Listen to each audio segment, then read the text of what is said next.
PESR institute and college, Prasanna plan, 8 Sundarwadi, Chhatrapati Sambhajinagar. भविष्याचे no tension. घ्या आजच ऍडमिशन.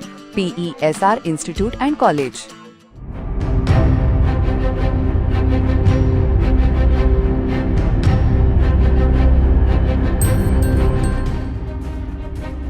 सावनेरमध्ये महिला कबड्डीपटूनं आत्महत्या केल्याची घटना समोर आली आहे.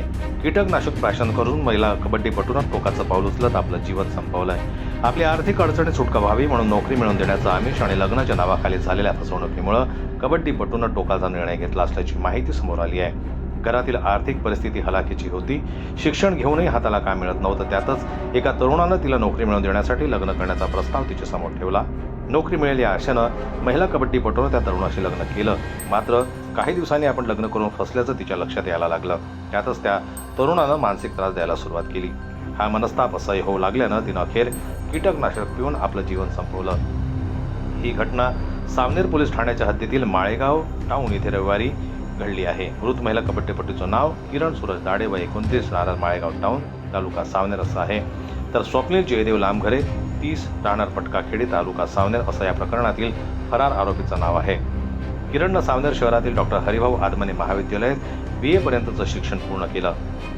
विद्यार्थी दशेत तिनं विद्यापीठासोबतच राज्य आणि राष्ट्रीय स्तरावर मैदान गाजवलं. उत्कृष्ट कबड्डीपटू असल्यानं आपल्या नोकरी मिळावी अशी अपेक्षा असल्यानं तिनं सैन्य दलासोबत पोलीस, होमगार्ड, डिफेन्ससह अन्य विभागात नोकरीसाठी प्रयत्न केले होते.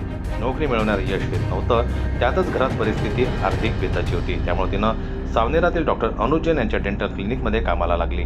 पुढे त्या तरुणाचा त्रास वाढल्यानं तिनं त्याचे मोबाईलवर आलेले सगळे मेसेज सेव्ह करून ठेवत गुरुवारी सकाळी 8:30 वाजताच्या सुमारास कीटकनाशक घेतलं. कुटुंबियांच्या लक्षात येतात तिला सावनेर येथील शासकीय रुग्णालयात उपचारासाठी दाखल करण्यात आलं. प्रथमोपचार केल्यानंतर तिला नागपूर शहरातील मेडिकल हॉस्पिटलमध्ये भरती करण्यात आलं. तिथे उपचारादरम्यान रविवारी तिचा मृत्यू झाला. या प्रकरणी सावनेर पोलिसांनी भारतीय न्याय संहिता कलम 198 गुन्हा दाखल करून आरोपीचा शोध सुरू केला आहे. लग्नानंतर स्वप्नील तिला आणि तिच्या भावाला नोकरी लावून देण्यास टाळाटाळ करत होता. त्याचबरोबर संबंध ठेवण्यासाठी देखील तो तिच्यावर दबाव टाकत होता. संबंधासाठी नकार दिल्यास घटस्फोटाची धमकी त्यानं दिली होती. तिला अडवून तो त्रासही द्यायला लागला. फोनवर शिवीगाळ करायचा. त्यानंतर तिनं घटस्फोट घेण्यासाठी कुटुंब न्यायालयात प्रकरण दाखल केलं होतं. तरीही त्याचा त्रास कमी झाला नाही. ब्युरो रिपोर्ट, जनमत लाईव्ह न्यूज, नागपूर.